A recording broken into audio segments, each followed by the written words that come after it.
Warning, we are not trained professionals. Do not take any advice that we give as official doctoral prescribed medical treatment. Lucy Deakins is our queen, lord, and savior. Side effects may include loving Lucy Deakins, not to be confused with I Love Lucy, going down many rabbit holes, not to be confused with Alice in Wonderland, which is an excellent Disney film if you haven't seen it, and appreciating cinema as used as a therapeutic device, not to be confused with drugs, antidepressants, or any other form of enhancements that you may find in legal states. Please enjoy responsibly, just like Bud Light, which is actually pretty gross if you ever tried it. I'm not a beer fellow per se, but Maddie loves beer and she's an outstanding individual, so trust her judgment, but don't discredit mine. Bud Light's gross. Additional disclaimer. If the film says we can say it too. So check the film rating, and that will be our podcast rating.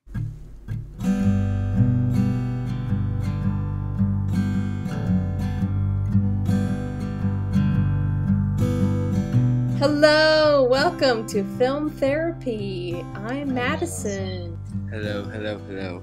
I am Jake. We are your therapists today. Welcome to this ASMR film session. We will be discussing such cinematic classics as The Room and Sleepwalkers. Exactly. If you have seen those movies, Especially Sleepwalkers. if you have not, we will be speaking extensively about them. Well, it's just Sleepwalkers, not The Room. Not The Room. That's already been talked about.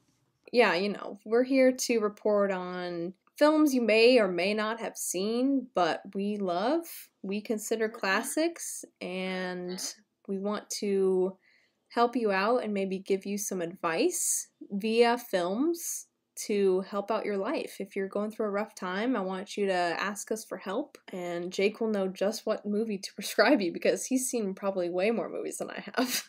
Well, I wouldn't know about that, but we've accumulated a lot of movies that we've both seen, and from many different genres to moods and tones, and, for kids, for adults, for families, so animated, live action, and everything under the sun, kind of. So that's just our goal, is just to be like, hey, if you're feeling a certain way, maybe there's a movie that you'll vibe with. That's kind of our intention. Very good. Very well said. Thank you. So, Jake, how did we meet? Oh boy. It was a dull gray Tuesday. Was it a Tuesday? And I was walking down the street, and I passed by this coffee shop. It was the most beautiful, small little place ever. It looked just like it was from Paris.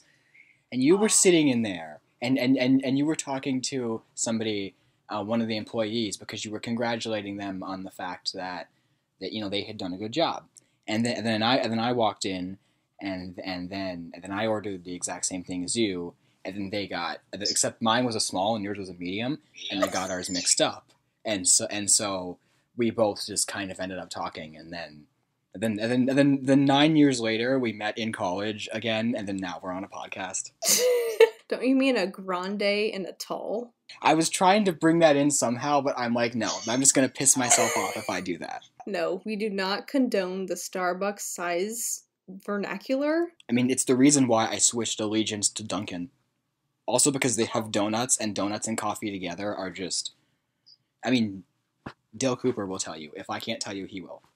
Yes, I agree. Much better than... Although Starbucks does have these really good egg fluffy egg bite thingies. They're very good. Actually, another friend of mine, like a couple weeks ago, said to me, "Bro, you should try these," and I haven't yet, and I've been meaning to, because I'm not an egg person. I don't really like eggs, and I know, hot take, but hot take. Unpopular opinion, but I don't like eggs. But I do want to try those because they've been recommended to me twice by two people I hold in high regard. So. Yes, you gotta try them. I mean, they're just so fluffy, and they have a lot of flavor, like a lot more than just an egg flavor. Yeah. maybe next episode or the one after that, I'll have tried them, and it'll be my arc for the first season. We will be waiting for your review for sure. So anyway, Jake and I met at film school orientation. I think it was a Friday. I think it was a Friday too. I think you're right. So my roommate and friend from my town I grew up in was going to film school, and I followed him to film school, and we were really good friends and / family, so we roomed together, and then his mom was talking to your mom somehow. How did they start talking? Well, actually, we met him and his family at before orientation. The first day we walked into school, they were there getting a tour, and we just kind of like bonded right away. I don't think we talked about Twister on the first day, but probably the next time we saw each other. Not orientation, but like within the first week of school, like we had talked about Twister because, you know, he is the extreme. He's the extreme. So yeah, then we all talked that day on orientation. I met your mom and your sister and you had just had eye surgery. I had. I don't remember. Then a few weeks later, we all started school together and we had all of our classes together except for one. And yeah, that started our friendship. It was the greatest semester of school, and then every semester after that slowly waned. But like that was the best one by far because we were all together. It wasn't just the three of us. It was like, you know, everybody. We had everyone all the classes. In our class. It was great. We should have a reunion in 2 years because it'll be 5 years by then. Oh my gosh. I know. I feel old. I'm sorry. Yeah, just from the first year of film school. Jake, you graduated this past semester, like a month ago. That I did. And I graduated in December 2019, just before the world ended. So, we are here now. In the fallout. In fallout. And hopefully we can bring you some joy by talking about films that we love. And we watch movies every week. We try to anyway. And for multiple years. We thought, for a few years now. So we thought that maybe we could just start this and keep it going, but also entertain people while we're at it. Yeah, I couldn't have said it better. We're going to have some inside jokes and inside topics that we talk about that mean a lot to us, and then we're going to try to share with you. The first of them being, we usually watch movies on Thursday. All right. I'll explain this one. You go. I've been trying to figure this damn thing out for 2 years, okay? So, in one of our classes, in one of our editing classes, what we had to do was we would take a scene from an existing movie and do a re-edit, you know, as practice. And one of the scenes we did was, it was a VHS capture, I believe. It was in 4:3, and it was this guy he's Australian. He kind of looks like Bill Pullman, who you might know from, you know, Casper, Independence Day, you know, that guy. The president from Independence Day, but he's also in Casper. But that dude, he kind of looks like him, but he's Australian. And he walks into, like, this gas station, and there's some, like, bigger guy. I think even in what our teacher called him, like, the greasy guy or something. And then, so Australian Bill Pullman's car breaks down. And then he comes into the gas station and talks to the greasy guy. And then the greasy guy's like, well, the mechanic won't be here until Thursday. And then Australian Bill Pullman's like, that's 2 days. That's 2 days. And then across the room, another man calls out to Australian Bill, and it's Elvis. And so him and Elvis strike up a conversation, and you kind of get the sense that this Elvis is a guy who just wants another friend because he seems like he wants a good friend in his life. And then the two of them agree to go on a road trip together, and then the scene ends. And I'm sitting here thinking, that would be the best road trip movie ever, besides like Dumb and Dumber. So I want to find out what that movie is. We've just been sitting here for 2 years, like, where is that movie? We need to see it. We love this scene. We've been quoting every line. We really, if you go to our school, I guarantee, and if you say Thursday, like, if you've been into that class, you'll know it. Like, everyone will know it. Thursday. But yeah, like, I found the scene on YouTube, but, like, it was, like, posted a long time ago, and, like, the description or comments didn't say anything, and, like, I went to IMDb, I couldn't find anything, and I searched far and wide, and I just can't find it. It's probably some, like, student film that Chadwick, like, our teacher went to school with, and, like, just got this movie from some guy, and who knows, man, it's probably not even available. But if you have heard of it, please let us know. Let us know. We will link the clip in the description. Yeah, so each week we want to watch a movie, talk about it, prescribe a movie, and also in the future maybe have people call in and talk to us about their problems and have us prescribe them a movie to watch that maybe would help them through something they're working through. We could even do like a live session. Yes, that would be amazing if anyone could call in. I have to research that a little bit more, but we could have your bro do that. Your first bro, not your second bro. My first bro, yeah. No, he doesn't know anything. Well, this was his idea, so. He's living in a closet. Yeah, no, yeah, he does know a lot. He does know more about this. I'm gonna add that to my list of quotes, actually. Yeah, I keep a list of quotes on my phone of I do too. Of people that inspire, like people who I'm really close with that inspire me. If they say something I love, I'm like, I'm gonna write this down. You want to know the quotes I have? We might be here a while, but I'll tell you some of the quotes I have. It's you, actually. It says, I keep thinking about all the befores, like, oh, I can't wait to watch the next episode, and then you have a laughing emoji.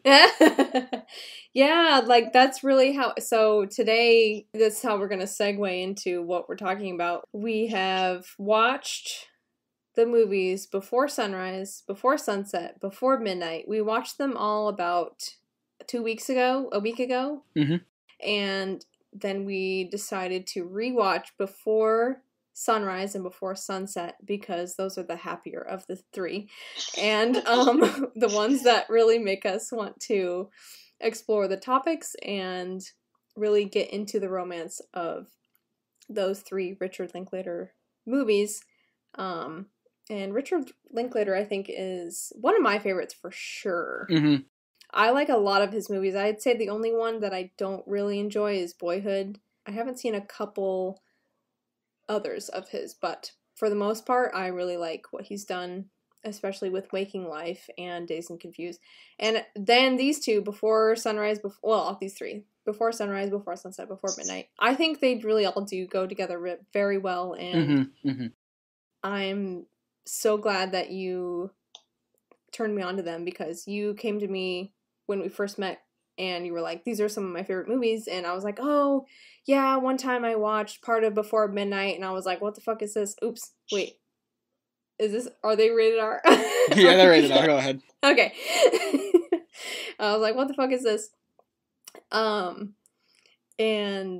I was like really bored, but I was in high school and that was kind of before I appreciated films and before I appreciated like romance even. I just didn't really like slow-moving films, or even, I mean, these aren't slow-moving films, but I was more into like action films in high school, and now I've kind of moved away from that into more of like more dramatic films. I really didn't like anything dramatic. Like if it was Oscar nominated, you could guarantee that I didn't like it in high school.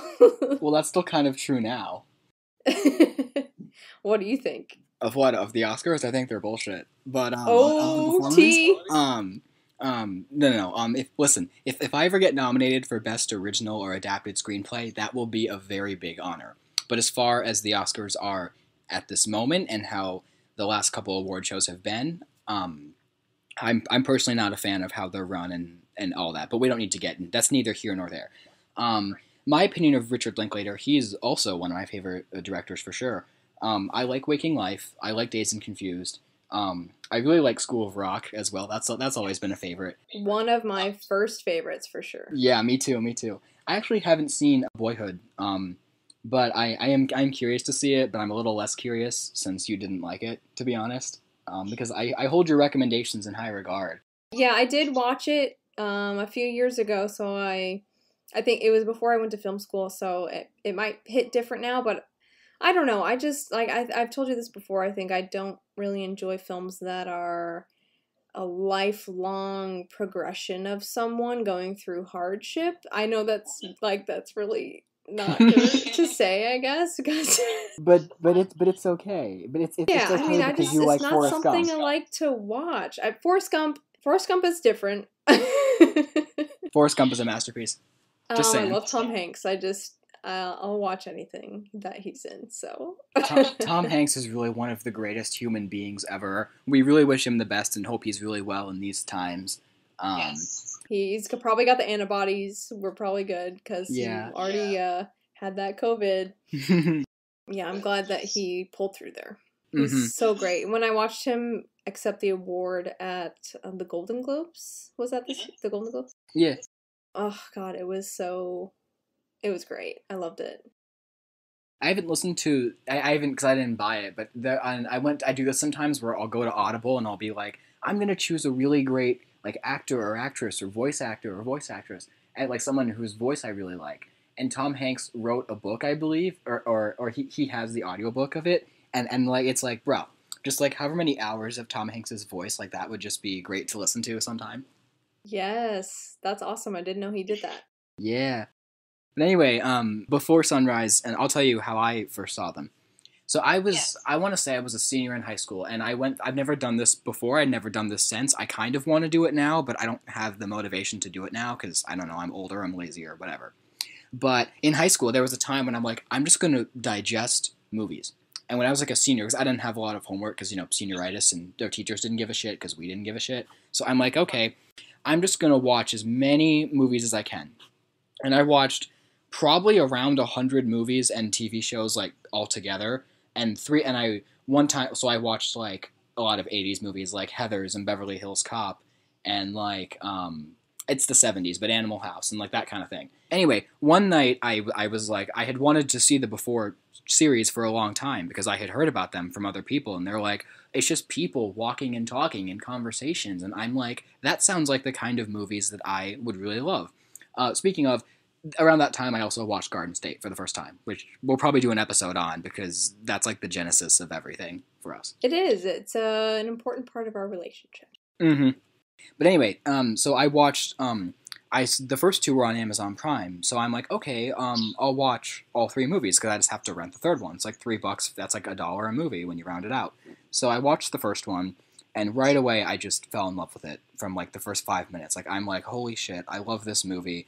And I think I paused it like halfway through to like get some water or go to the bathroom. And I was like, holy shit, I'm like halfway through this. It feels like 10 minutes.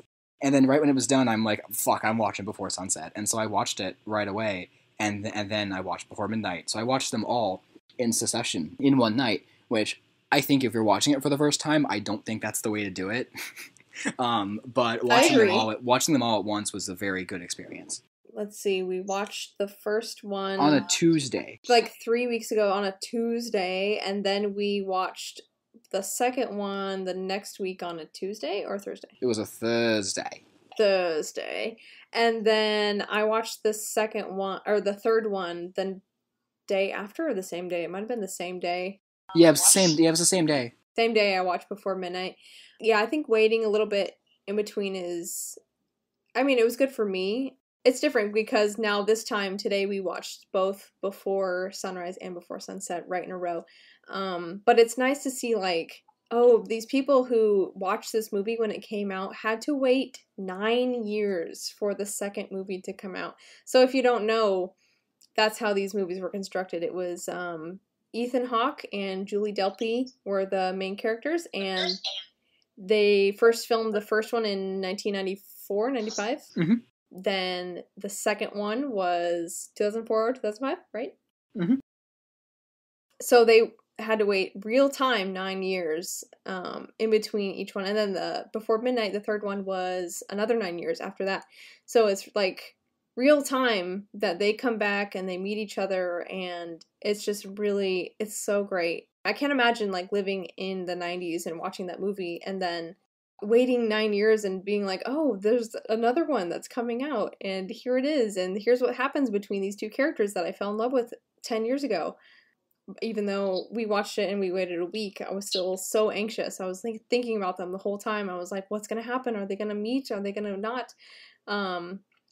I guess we should probably say, spoiler alert, we're going to discuss all of the... Yeah, I was going to bring that up. So, spoilers for all three movies, because we're going to want to probably talk about Midnight a little bit. Yeah, I was going to I definitely want to talk about why I don't, even though it's a great movie, why I don't hold it in such high regard as the first two, personally. And it's not even the quality of the films, it's just like a personal preference and like my subjectivity towards films, personally. So that's really why. But yeah, we're going to talk about spoilers for all three films. So if you haven't seen them, go watch them right now. Just the first two, even. They're free online somewhere. We're not saying we condone piracy because like pay for movies, be legal, but still stop this video or audio. Go watch them right now. Do it. It won't take too long. Go ahead. Do it. We'll be here when you get back. You can leave us open in another window. Do it. Yes, we'll be here. Do it. Anyway, do it. So spoilers. I can't believe that Jesse became a Disney prince at the end of Before Sunset. I mean, I was not prepared for that. You totally did a Cinderella, transformed. I guess we can start at the beginning. A very good place to start. Ah, indeed. So, I mean, first off, I was in love with Celine/Julie Delpy right at the beginning. Me She's too. just, ugh, she's so gorgeous. She's Mhm. so cute. Like, she's just so funny, too. Especially in Before Sunset. She's really funny. Mhm.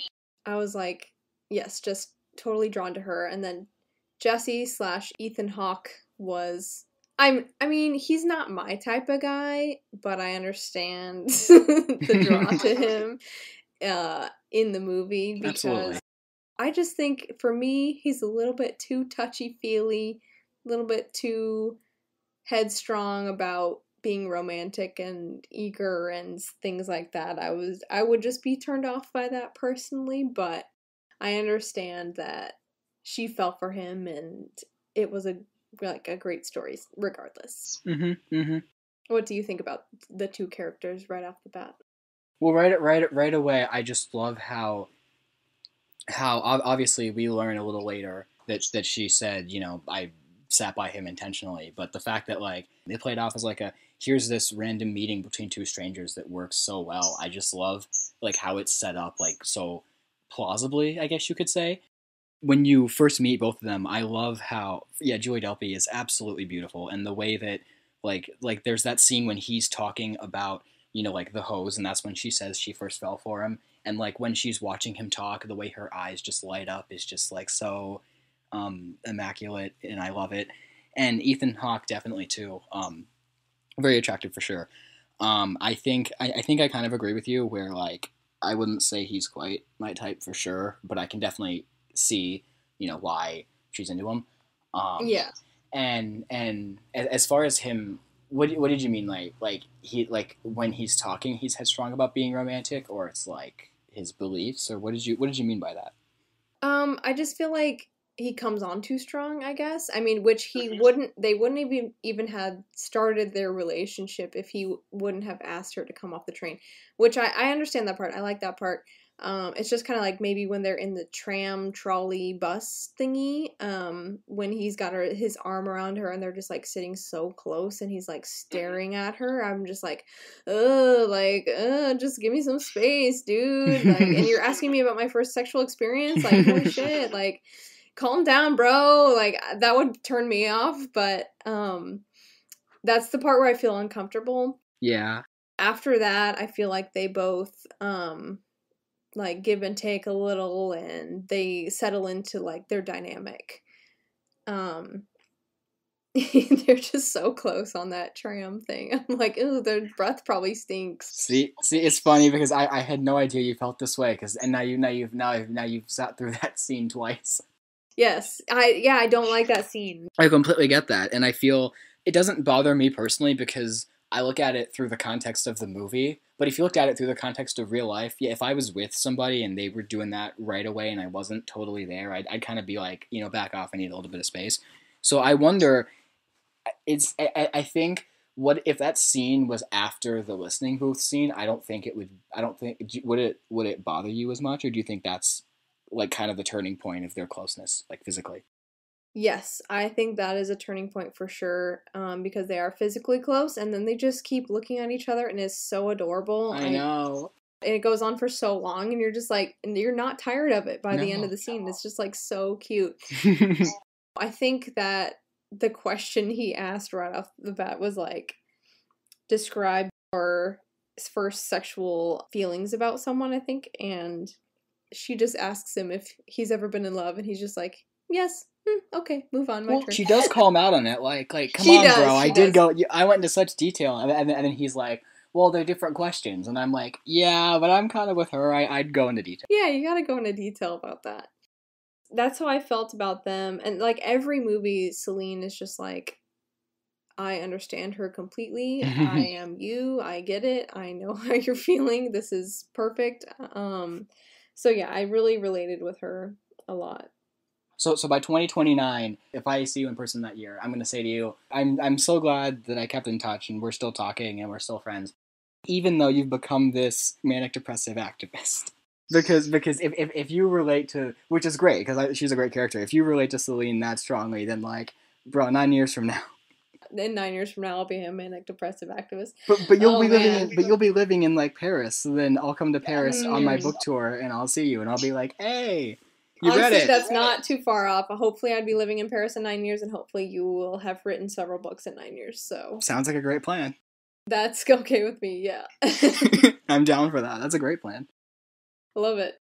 And another part of the duo that we watched today that I really appreciate and like is the use of like ethereal, paranormal, mystical topics that they talk about. Mm-hmm. That like at first Ethan Hawke talks about seeing his grandmother and the rainbow of the hose that he's spraying. Yeah. The ghost of his dead grandmother, and that's what eventually Celine says that she like drew her in and made her like kind of fall for this guy, and that was what really drew me into. And I just love when movies go to that space, whether it's like paranormal ghosts or they talk about reincarnation, and then they have the palm reader later on. I just love that aspect of everything, and that I think that's a kind of a Richard Linklater thing, like especially through Waking Life. Absolutely. Another thing I just love about his movies is his movies really seem like, and I think to in a way, if you take the trilogy as separate films, but also as a whole, especially even the first two as a whole, like all of Richard Linklater's films are just kind of meditations on life and how we perceive things at different ages and how different people see the world. Because I haven't seen it, but there's a film he has called Slacker. I think it's his first film, and I think in that movie, like one scene, you're following like a guy on a subway, right? And then he like walks by a woman with like a big hat, and then you follow her for the next scene, and then like she walks by a basketball court, and you watch them play basketball for a scene, and like that's like the structure of the film, and just that kind of meditation on life in that way, and just being like, here's how all these different people see life and see dreams, like in Waking Life, and love in these movies, and it's just so. I think it's just so well-rounded, and I think it's a great like outlook to have, and those are very similar to the movies that I would make if I were to make films. Mm-hmm. Yeah. I asked you earlier, like a couple weeks ago after we watched them the first time, if you thought that a lot of their dialogue was improvised, and you said that they were on script, but they had just rehearsed a bunch. Is that right? Yeah, I believe that that's true. I think I either saw that because I don't have it with me right now, but I have the book that's the first two movies, like the scripts. And I've read that, and it's beautiful, obviously. But I think I saw it on IMDb or something where it's like it looks improv, but they like rehearsed it over and over and over, and then they just like, obviously they didn't do the lines verbatim, but mostly verbatim, and they just kind of got to a point where it felt natural. Even though for me, if I do repetition over and over, like for like a test or something, it feels less normal the more I do it. So kudos to them for doing it and making it feel so natural. That's true. If I rehearse something over and over, the more it's going to seem robotic and non-conversational. But for these movies, they're so conversational. I was just like, are they just making all of this up? Because they're just talking so naturally. It's amazing. Actually, I just bullshitted before. The movies are just Richard Linklater going around with a camera, just filming these two people falling in love in real time. Well, honestly, yeah, I looked up Julie Delpy and I was like, okay, like, have these guys been married before? Because they have such great chemistry, but they never got married, but I don't know if they dated or anything. They probably did. I would assume either way that they're, like, at least, like, very close friends at the least. Yeah. I mean, if we're all being honest in this room, they're both very attractive, and they're both, they have to work in close proximity for 3 films, right. So. Yeah. Oh, 4, technically, because of Waking Life. Oh, yeah, they are in a scene in Waking Life. I just really wish they would have gone to the play with the cow in it. I wanted to see it smoke with the hooves. That was the part that drew me in. Yes, smoke with the hooves. We didn't go to that play. What, the cow? And I love that, like, 5 minutes later you forget about it, and then they bring it up at the end, and it's like, oh, shit! No, dude, I was thinking about it the whole time. I was like, when are we gonna go to the play? Wait, do you mean the first time or just this time? Yes, the first time I was like, oh, it's getting late, guys. Like, you need to go to the play now. You can't go be sitting at this cafe right now. It's time to go to the play. Wait, no, I think you did say that to me at one point. I think it's the scene when they're sitting on the boat, like, oh, is this gonna be our one night or not? And then you're like, you guys, you have more pressing matters to get to. There's the play with the cow. Exactly. No, I feel like that would be about the time where they would have to go. Yes. Mm-hmm. They spent so much time talking to those two brilliant men about their play about the cow, and I'm just so sad that we didn't get to see that result. Yeah, absolutely. If Richard Linklater ever decides to make a Waking Life Part 2, then that can be the scene, and then Jesse and Celine can be in the audience watching the play. Because if Waking Life is an alternate continuity or dreams, because, dreams, it's debatable. So then there could be a Waking Life Part 2 now, and then it's Jesse and Celine, like, going back to Vienna, and, like, their daughters can be there too if you want, but, like, they're watching the play with the cow. Yeah. 20 years later. Maybe the daughters are in the play now. Another thing I wanted to talk about that I know you want to talk about is the hair almost touching the hair almost. Oh God. I don't remember the first time I saw the movie. I think the first one definitely got to me, but I'll get back around to that, trust me. But when they're in the boat and talking about, is this going to be our one night or are we going to have more nights? That's when I start to feel the bittersweetness. And then it goes all the way until the last, 10 minutes, and they're like, they have their night with the wine and everything. First of all, do you think he paid for the wine? Dude, yes, that's a great question. I wish I knew the answer. I don't think so because I just feel like he wouldn't have remembered. I don't know. Mm-hmm. And they left the wine bottle in the park, so. Yeah, and the bartender seemed nice enough that he probably didn't really care that much. He probably knew. Yeah. I mean, you wouldn't give that to someone unless you expected them to not pay for it, really.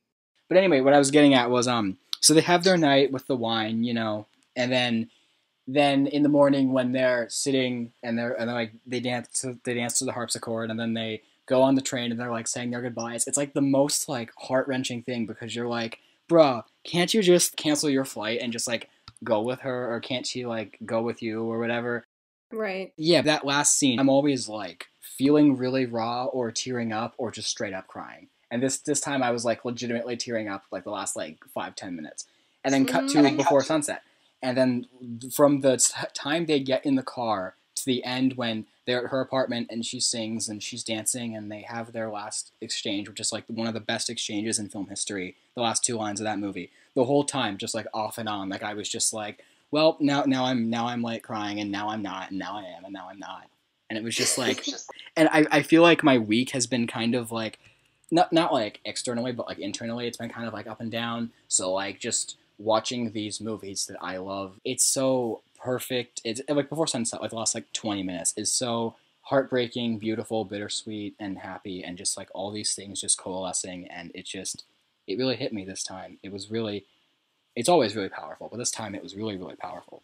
But to get back to your point, so in the first movie, it's when they're the scene you don't like when they're on the tram or whatever, and then she's talking about John McFlurry, and I know that's not his name, but that's how I want to say it, John McFlurry.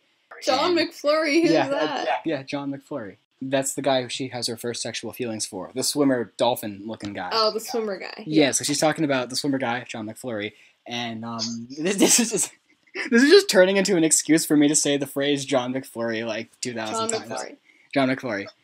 Back to focus. Celine's talking about John McFlurry, and then Jesse reaches over and she's looking down, and he reaches over and thinks about touching her hair for a second to move it out of her eyes or something behind her ear, and then just before he reaches, he pulls back, and then she looks up at him, and then she kind of does it herself, and then in Before Sunset, when he's sitting there, and this is the part that started to get me to cry a little, is when he's talking I'm having these dreams where we're lying in bed and you tell me not to touch you, but I do anyway. And then she reaches and tries to do the same thing, and then kind of pulls back because she's not sure where they're at and if she should, even though she wants to more than anything. That moment just broke me because I'm just I know, it's heart-wrenching because she's she wants to reach out and comfort him, but it's not her place because he's talking about his wife and loving her, and it's just oh, should I not, I don't know. And then But the first one, I feel like before sunrise, he wants to try to be romantic and like brush her hair away, you know, like in what's that one movie where they talk about I've always wanted to brush a girl's hair away from her face. Is that in Twilight? What is that? I was gonna guess Tangled, but okay. Oh no, it's some rom-com where the guy's like, I always have. Oh, is it 10 Things I Hate About You? Is it in 10 Things I Hate About You? No, I don't think so. I don't think it's that. That's a great movie too. Watch that. Yes, recommended. It's better than The Dark Knight. Sorry. Heath Ledger's better in 10 Things I Hate. He is? Okay. He's great in both movies, but as a whole, 10 Things is better. But also, I like high school movies, so better than crime dramas. Me too. I do love high school movies. That's something we have in common. Man, I wish I could think of... Let me look it up real quick. Oh yeah, Zombieland! It's Zombieland! Oh, I've never seen Zombieland. So when Jesse Eisenberg was like, I've always wanted to just brush a girl's hair away from her face when he does it to Emma Stone.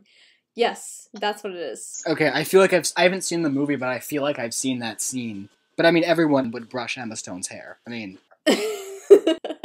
Yes, she has very brushable hair. So the other topic I wanted to bring up is the reincarnation in both. Yeah. You're the one who remembered it was in both movies, so what do you think? What do I think about the scenes, or what do I think about reincarnation? Let's start with the scenes, and then we'll go into our own personal beliefs. Okay, if you really want to. So firstly, with the scenes, I don't remember the exact dialogue, but basically, Celine in the first one, Jesse says to her, "Do you believe in reincarnation?" And then she's like, "Yeah, sure." And then he's talking about like the splitting of souls and like what that all means and that sort of thing.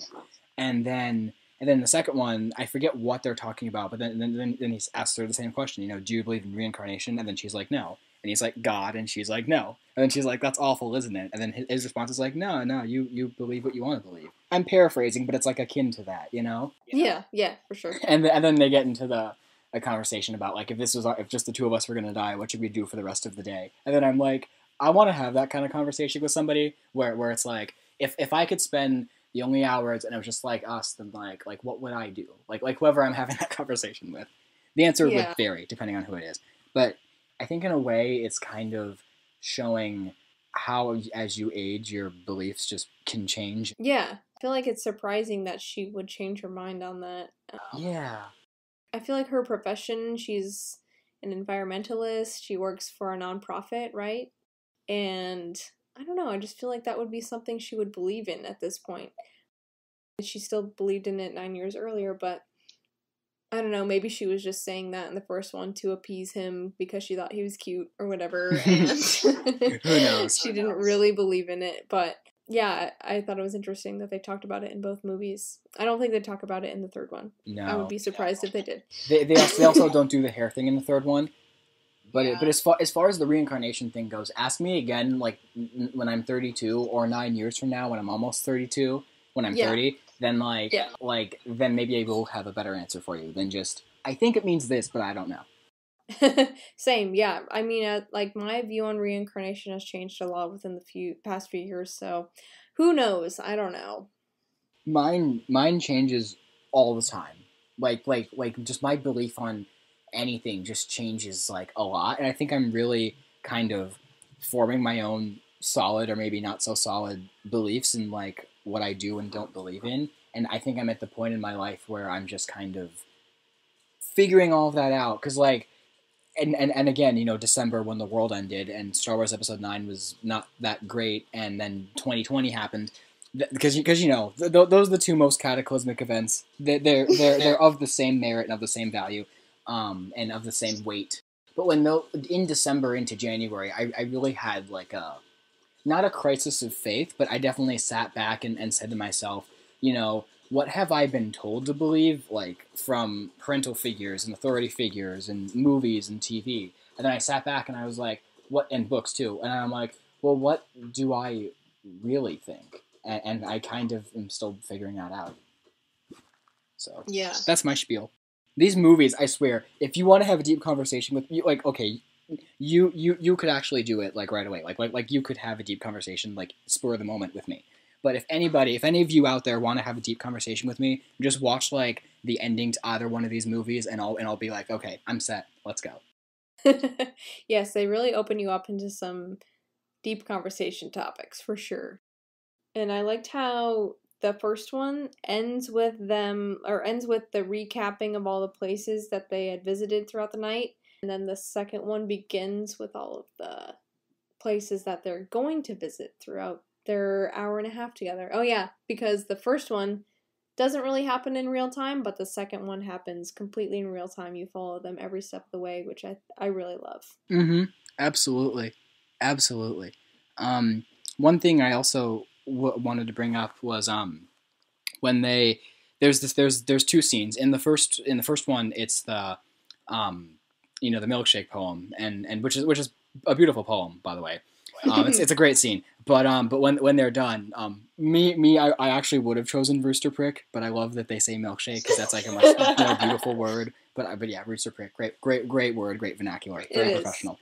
But crap, I thought I could do it without laughing, but I can't because if you start laughing, then I start laughing. My bad. But anyway, so in the milkshake poem scene, once the guy reads the poem, Jesse says to Celine when they're walking away, like, it was a great poem, but you think he just, plugs in the word milkshake, Right. The second one at the end, when they're going up to Celine's apartment, and she plays him the most beautiful song ever written. Yes. He says to her, when you bring a guy up here, do you just plug his name in? Like, you just plug my name in? And then she's like, oh yeah, totally.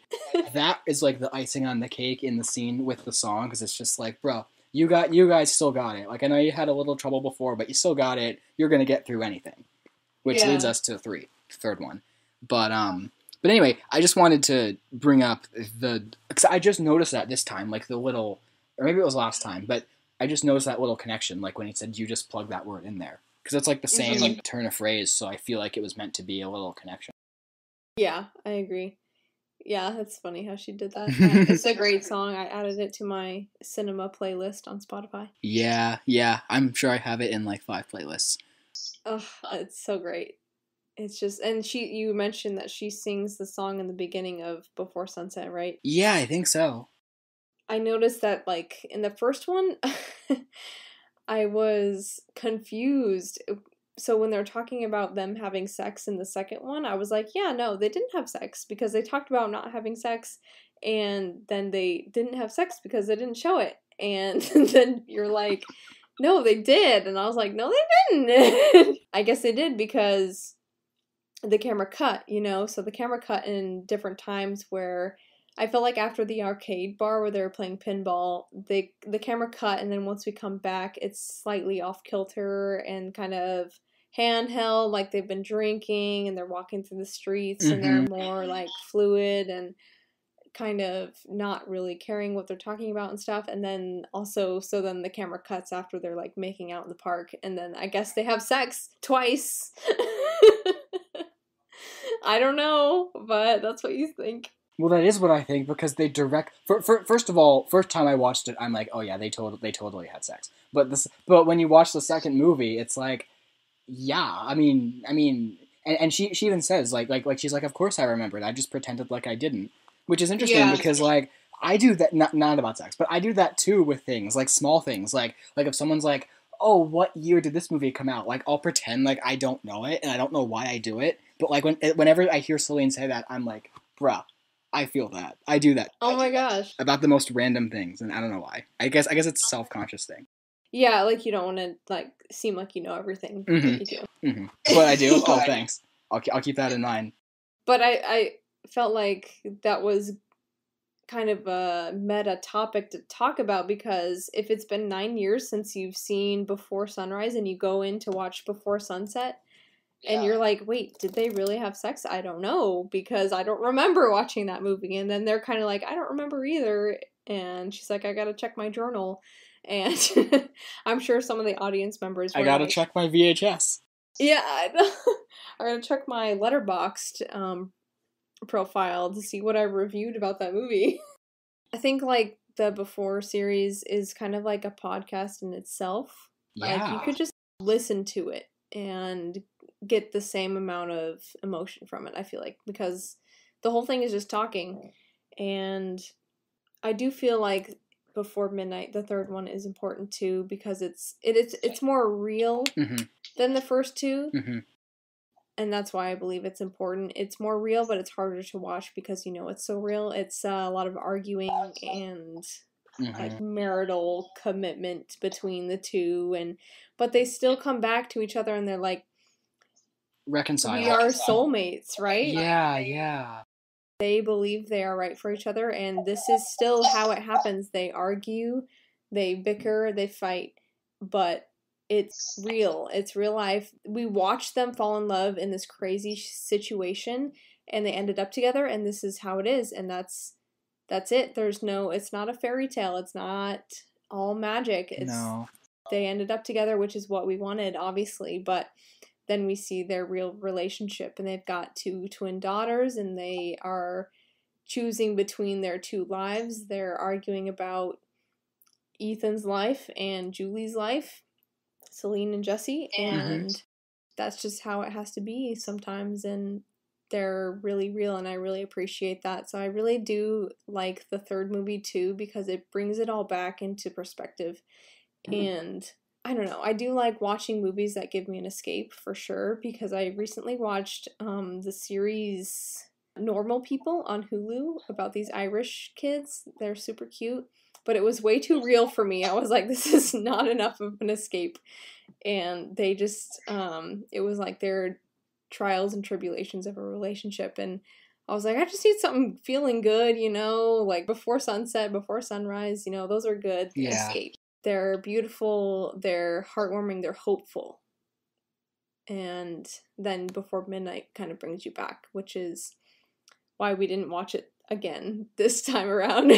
Yeah, and we actually haven't watched it together because when you wanted to watch it, like I'm like, you can just watch it on your own. I really didn't feel like watching it. Yeah. But I mean, I've seen it like probably 2 or 3 times. I agree with you. I think it's completely vital. I mean, it definitely has that sense of this is the reality, but there's still love underneath it, and I think that's the part that makes it beautiful is the fact that that the movie is really saying, yeah, these 2 people still do love each other despite hardships of life and kind of with each other. And it just, not saying the first 2 movies don't have moments where like you're aching inside, because they definitely do.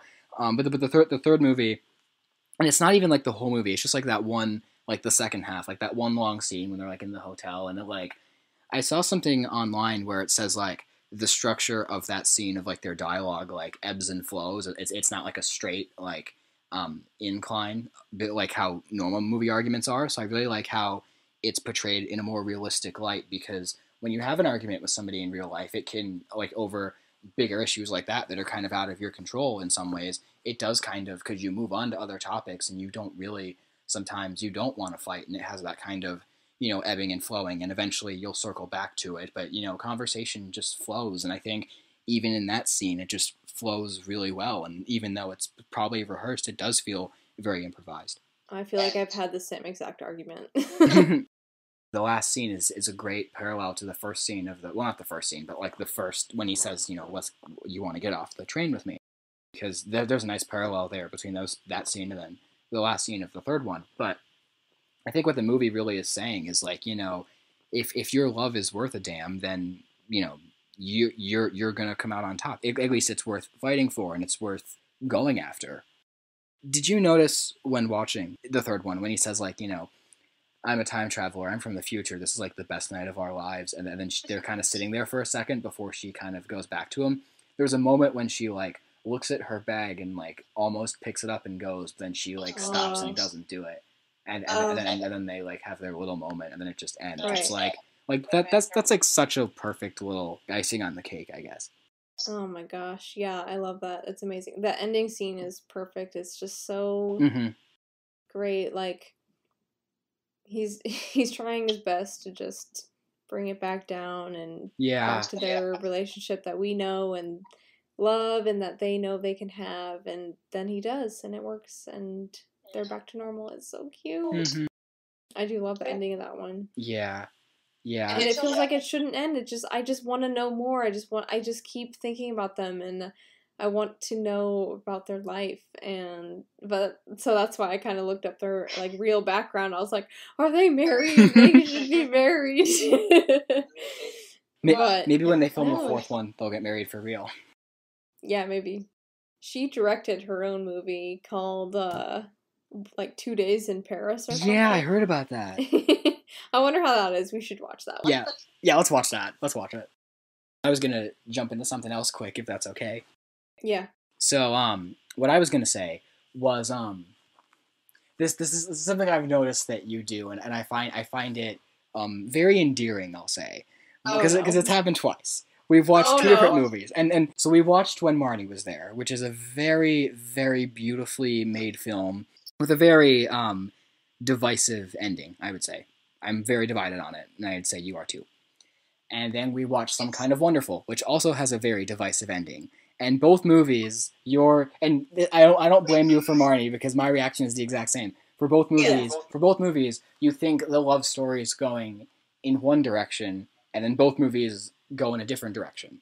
And you took the same direction for both, and I just think that's... I'm speaking vaguely in case we don't want to spoil, but you kind of have to spoil to talk about this.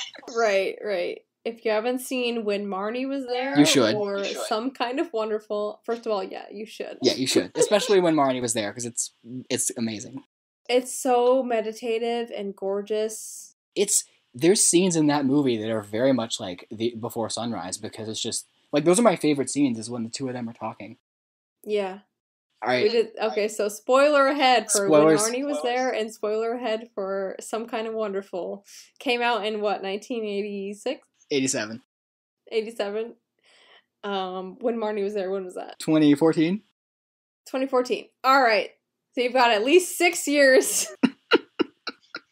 Which, no, I hate saying that because I'm behind on so many movies. Oh, bro, I feel that. Anyway, I'm just always a proponent for, same gender romance. So yeah. I thought that was going to be the ending of When Marnie Was There and Some Kind of Wonderful. I was convinced Some Kind of Wonderful was a lesbian tale. Well, okay. We could talk about When Marnie Was There for hours, but I'll just say I've shown it to like a lot of my friends. Every person I've shown it to, and one of my friends actually showed it to me first, because he was showing me some of the Studio Ghibli movies, and my reaction and everyone's reaction who I've said watched this movie, who I've watched it with, we all have the exact same reaction. It's a lesbian love story. It absolutely is. There's no doubt in my mind that it is. And again, if you can find this somewhere, let me know, because another thing I can't find. I swore I saw this on IMDb, but maybe it was somewhere else. But like, the original author because it's based on a book, the author wrote the book in the 60s and was writing it subtextually as a lesbian romance, but couldn't say that because it was the 60s. So then the author was like, well, we'll do this twist on it. And then when the movie came out, they honored what the author, like the text. So I think... Which they should have just changed. So it turns out that like the lesbian relationship is with a girl and her grandmother, but it's like totally romantic, but... It's not weird. No, it's just her grandma. Don't worry, fam. And she's dead. And she's dead. So, yeah, I don't know. I just wish it was different. So I encouraged Jake to write a different movie that has a lesbian ending. Which ironically, that's kind of what Some Kind of Wonderful is. It's Pretty in Pink, but with a switched ending. Like, no joke. That's like fact. That's not like me trashing either one. That's like fact. Yeah. That's why John Hughes wrote it. Yeah, John Hughes, Some Kind of Wonderful. There's this girl, and I was convinced that she was going to come out as a lesbian throughout the film, having a crush on her best friend's girlfriend, but it turns out that the best friend and her end up together, and I was just like, what? What is this? I don't like it. They're not good for each other. She's gay, obviously. and I think what makes it just kind of it's almost like a weird because you definitely get from her perspective that she's like in love with her best friend or her best friend's girlfriend, depending on who you ask. But then like her best friend like doesn't realize until like literally the last like minute and a half of the movie, and it feels so quick and so sudden. It really just doesn't. It doesn't Yes, really it's flow so from quick. his end. From her end Well, makes total yeah, sense. because the guy in it, her best friend, is totally in love with this other, like, popular girl, and they are really good together, honestly. Mhm. Like, I think they do well, and they didn't really have any problems. And Nope. she liked him, and he liked her, and then all of a sudden he was like, wait, I love my butch best friend. And that's exactly what happens. And then they end up kissing, and I'm like, what? I don't like it. But, 1987. But in the movie, she's like, it's 1987. A girl can do what she wants, I know, my mom's a plumber. Yeah. That's what he says. Exactly. Wow, such a feminist. Yeah. Yeah, but then, and when Marnie was there, first of all, it's anime. And I'm not saying if it's not anime, it can't have this kind of ending, but because it's anime, because you have you have other films like Angel's Egg, which are totally avant-garde and have a very surrealistic vibe.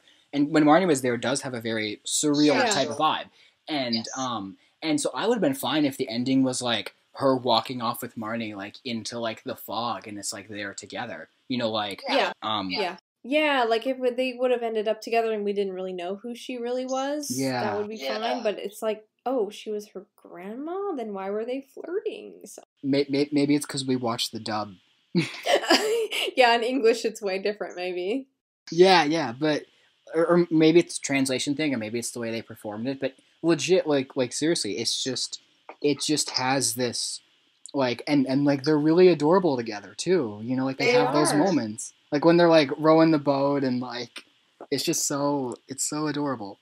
So again, we're going to be mentioning some things that we have had history with, like When Marnie Was There, and also Lucy Deakins. Lucy Deakins is our Lord and Savior Queen of all time. Yes. She is an actress from the 80s. She was in a few movies when she was a teenager, and she's a goddess. She's a very great, underrated actress. Underrated. And you know what? Now she's a lawyer. Which is awesome. Because she was on Law & Order twice. She was on Law & Order. I've seen both episodes that she was on. It inspired her for sure. And yeah. So Jake and I both lived in Denver, Colorado, and she also lives in Denver, Colorado, and we wrote her fan mail, and she didn't respond. You know what? If you need to, pause the audio, go grab some popcorn, something to drink, 3 ice cubes, no more, no less, and then come back, and then we'll delve deep into the story of how we met Lucy Deakins. When I was young, I was obsessed with big cats. Cheetahs, lions, tigers, everything big cats, like wild jungle cats. And so my mom bought me this movie called Cheetah, and Lucy Deakins stars in it with this other guy and this other guy. And they move to Africa and they find this baby cheetah and they raise it, and then they release it into the wild after it's been captured and trained to run races and things, and it's amazing, it's heartwarming, it's great. And then one day I was at Jake's house and I saw that he had the movie Cheetah, and I was like, oh, I love this movie when I was a kid. And he's like, no fucking way. Okay, first of all, the impression, uncanny. Secondly, she's absolutely right. That was my exact reaction. We were at your house, you have a ton of movies, and you're like, oh, you know what else she's in? She's in The Boy Who Could Fly and The Great Outdoors. And we should start watching The Boy Who Could Fly. And I was like, okay, so that was in 1986. Oh, I love how you said okay hesitantly. I was like, okay. And it was a great movie. It's so heartwarming. The Boy Who Could Fly. Beautiful. It's got Fred Savage, Lucy Deakins, and the other guy. Yeah. The asshole from Uncle Buck. Wait, what? Yeah, okay. I'm gonna tread this slightly because this is a very dark topic. But there's that scene in Uncle Buck when the teenage girl goes to a party with her boyfriend and he tries to have sex with her. The guy who plays him is the Boy Who Could Fly. And I'm sorry if I just ruined it for you. Oh, really? Yes, He's very versatile with all the roles he can do. Oh, gee. So he's like the asshole boyfriend, basically. Oh, no. Not Eric. It's not Eric, it's the actor. Oh, what's his name? Oh, I know his name. It's Jay Underwood. I should know. It's Jay Underwood. Yes, Jay Underwood. Jay Underwood plays her love interest / friend and the boy who could fly in The Boy Who Could Fly. It's great. It's heartwarming. It's wonderful. It's a great movie. Then comes The Great Outdoors, which Lucy is not a main character in, but she is featured in as one of the main character's son's summer romances girlfriend type thing. It's kind of like if, and I can't take credit for this, but it's kind of like watching Back to the Future 2, and it starts off with brand new characters, and then 40 minutes into the movie, Doc and Marty just show up, like, hey, we've been here the whole time. That's what it's like. Right, that's the way it goes in our headcanon. But that's why it's so great, because what other sequel can you think of where the main character from the first film doesn't come in until like halfway through the second one? And she's only there for a few scenes. And those are the best scenes of the movie, hands down. Change my mind. I mean, there's so many people online who are obsessed with the pool scene where the kid almost hits her in the butt with her, like, Daisy Duke shorts on. People are like, oh my god, she's wearing shorts. It's ridiculous. There's so many pictures of her, like, upper thigh, you know? And so then she's in that movie, and then we related it to Cheetah as the third and final movie to our trilogy, where she rescues the cheetah with her brother and newfound African friend. Wait, were you? It didn't sound like the end of a sentence. I don't know if you were trying to think of his name or like what you were doing. No, that was the end of my thought. When we watched all three movies, like I said, you know, like I was like, what if we made it into a trilogy? And then you, always going along with my craziness, you were like, oh hell yeah. So then what we did was we came up with this like headcanon storyline that actually, I would say, pretty well connects all three movies fairly well. And then we sent that to Lucy. And you, being the editorial wizard that you are, she made VHS covers for all three movies that match in Photoshop. Which I have the actual VHS tapes, and I'm going to put the cover art into cases, and then I'm going to show one of my friends and be like, this is a trilogy. Okay, I guess I'll jump into how I met Lucy, because it's actually I'll weave the grand tapestry, if you will. Yes. I was on a bus, okay? It was a dull gray Tuesday. No, it was a Wednesday. Or maybe it was a Friday. Although a Saturday is a great day to begin a legend. So I was I think I was like 14 years old maybe. I was in 8th grade or something, and I was on a bus. And we were going on a field trip because it was like, you know, you're done with junior high, you get to go on a field trip to wherever you want to. And our teacher was two of our teachers were very much into 80s movies, and they showed me quite a few, including Legend, which is a fucking masterpiece. So that was one. And then that was like during school though, but when I was on the bus, we were driving like 2 hours or something like that, and my teacher was like, oh, I'm going to put on The Great Outdoors just because it's like, you know, it's a fun movie, we can watch it. And I was watching it a little bit, being like, oh, this is pretty funny, just kind of going back and forth, talking to friends, you know, same old thing. And then about half hour into a movie, there's the scene where Lucy Deakins shows up, you know, playing pool, sitting in a gazebo smoking. And then I was like, bro, this movie suddenly got so much more interesting in like a minute. And I forgot about it for like years because I don't think I even knew like what the title was or something.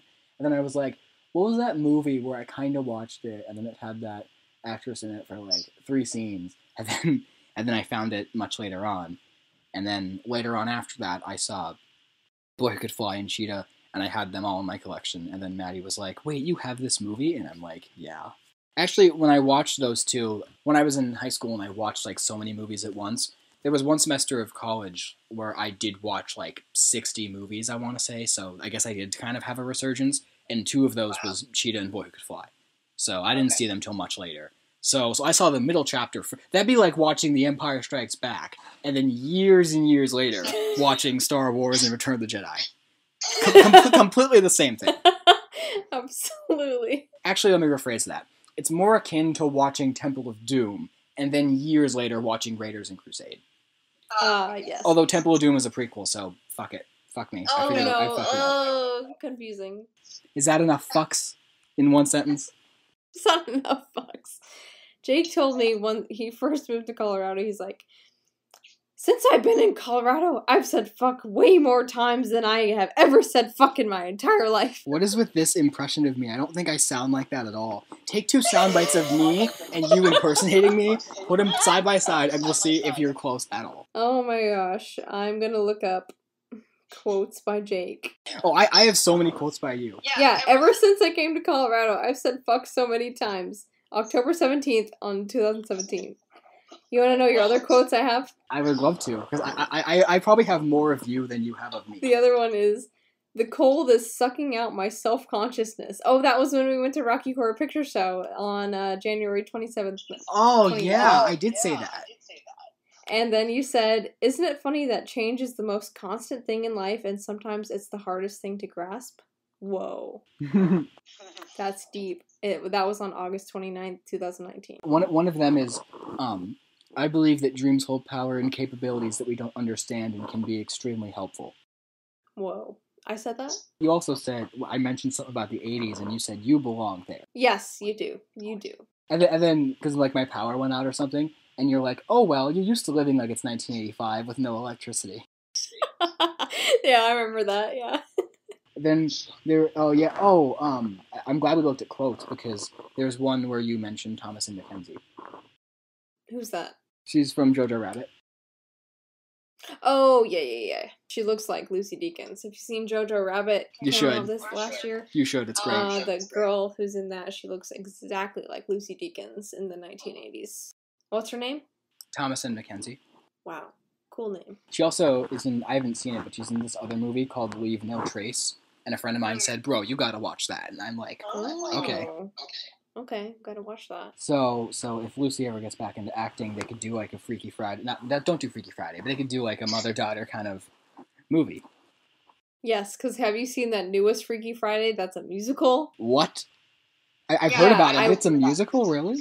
Yeah, I started watching it on Disney Plus when I got it, and I was like, fuck this!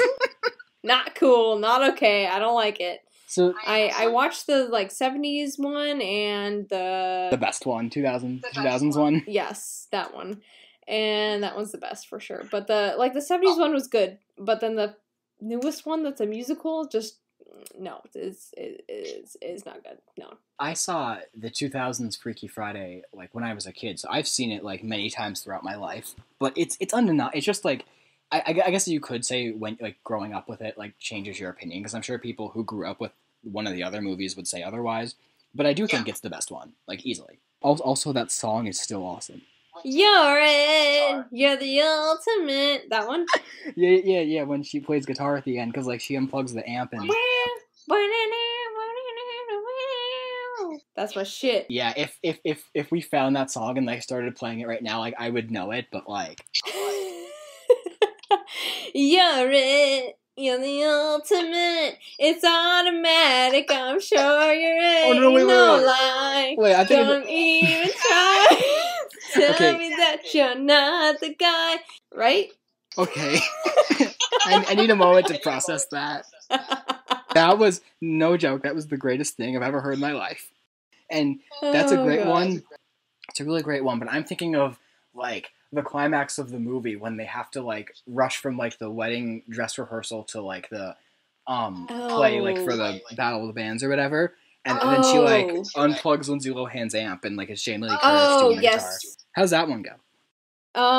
That's the one I was talking about.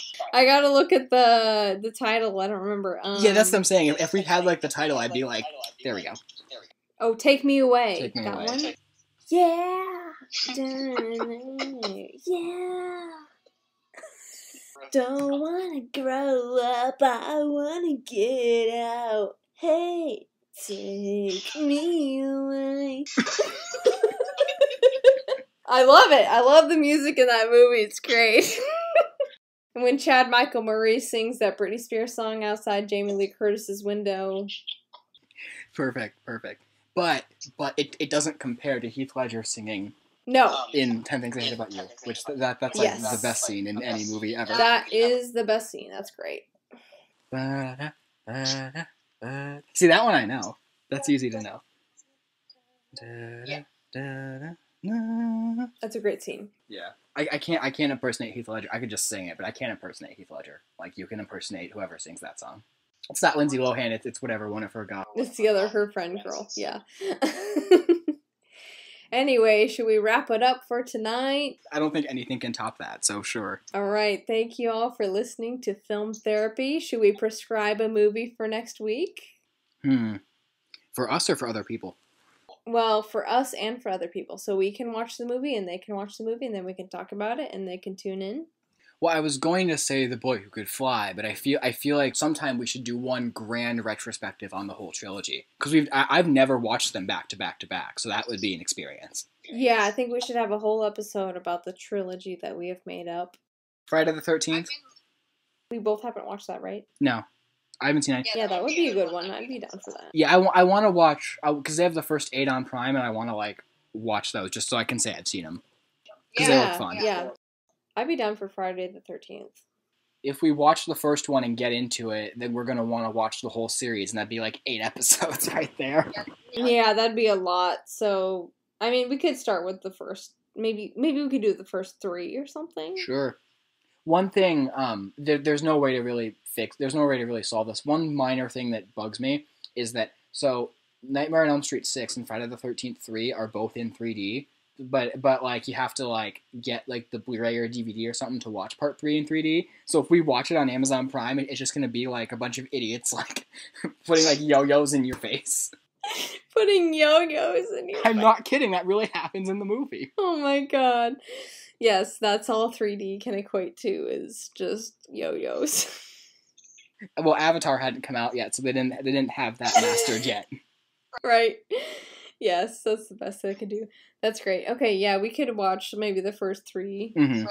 Yeah, because then it'd take 4 days, because then there's 12. There are 12 movies. I'm not ready to watch all of those. No, me neither. No. So that is our prescription. Friday the 13th, Friday the 13th Part 2, and Friday the 13th Part 3, 3D. If you can watch it. Available on Amazon Prime. Or DVD, or VHS. Or DVD, or VHS. Or Laserdisc, probably. Yes, so join us next week where we will discuss the Friday the 13th 1 through 3. Thanks so much for joining us today. I appreciate you, and we wish you... Oh, what should we sign off? We wish you a Merry Christmas. That's what I thought you were going to say. Christmas. We wish you a Merry Christmas, always. And a happy Friday the 13th. Oh, yeah!